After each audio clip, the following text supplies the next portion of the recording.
So, Shannon, we just want to show our viewers a little bit of the impact these cartels have. We believe they employ about 175,000 people. Just think about that.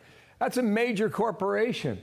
That's more than Google. That's more than Ford Motor Company. That's more than Dollar General. It's more than Apple, and it's more than companies like Oracle and big tech. Now, there's a map behind me now. There's a lot going on. I want our viewers at home to pay attention to two things, all right? Number one, all these red dots on the coast, these are ports of entry in Mexico where all these chemicals come in from other parts of the world, namely China, where these chemicals are produced and they're put together in the labs in Mexico. The other thing I want you to pay attention to are the green dots on our border, okay? Two here, these are the ports of entry into America, the main ports of entry.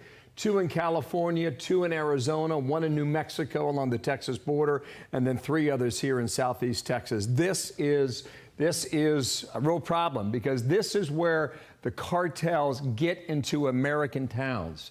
The coasts are obvious, right? You would expect that. But how about Lexington, Kentucky? Probably wouldn't think about that.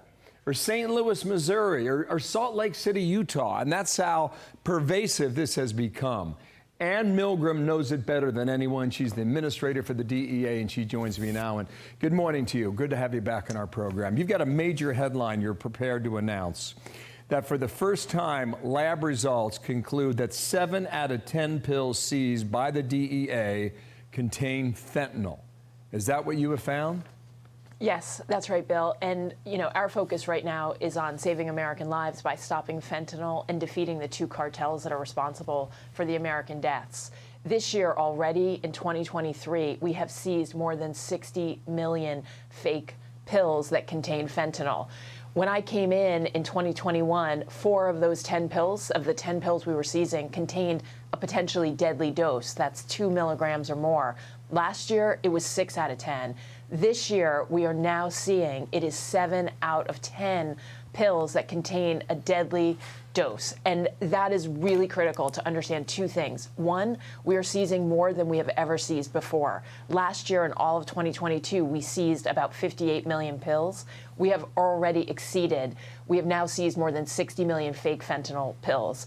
The second piece is that those pills are more deadly than ever. So the cartels are not only making more, they're making them more deadly, and they're putting them on the streets of America in every single community. Well, so this is what strikes me, just reading through all the research a bit earlier today, Ann. I think this is quite relevant. The viewers need to understand the amount of business we do with Mexico every day is phenomenal, okay? So you got all this transportation that goes back and forth. You got up to 30 million pounds of tomatoes and grapes and other produce that cross every day. That's extraordinary. In addition, you have apparently, a lot of passenger cars where you can conceal this easily. And that becomes a very tricky point. And the third issue, I would say, is that U.S. citizens apparently are responsible for most of this.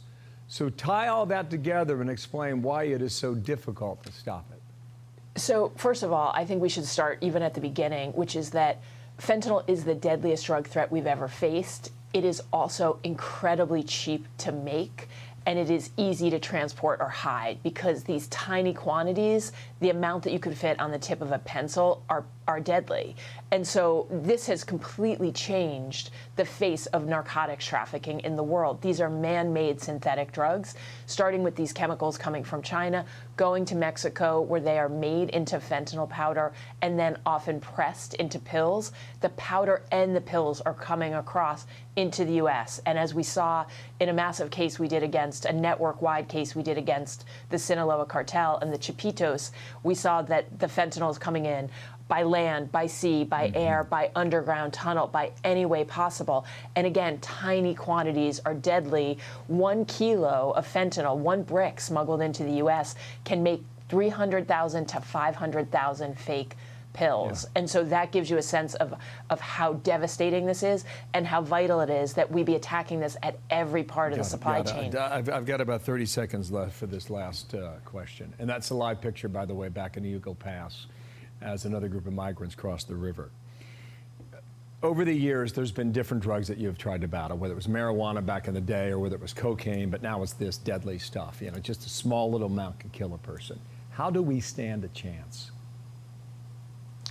It's a great question. So first of all, I know we're making progress, and this is an unbelievably daunting and difficult task. You showed yourself, the cartels have thousands of employees. We are tracking them in over 50 countries around the world, and we are tracking billions of dollars.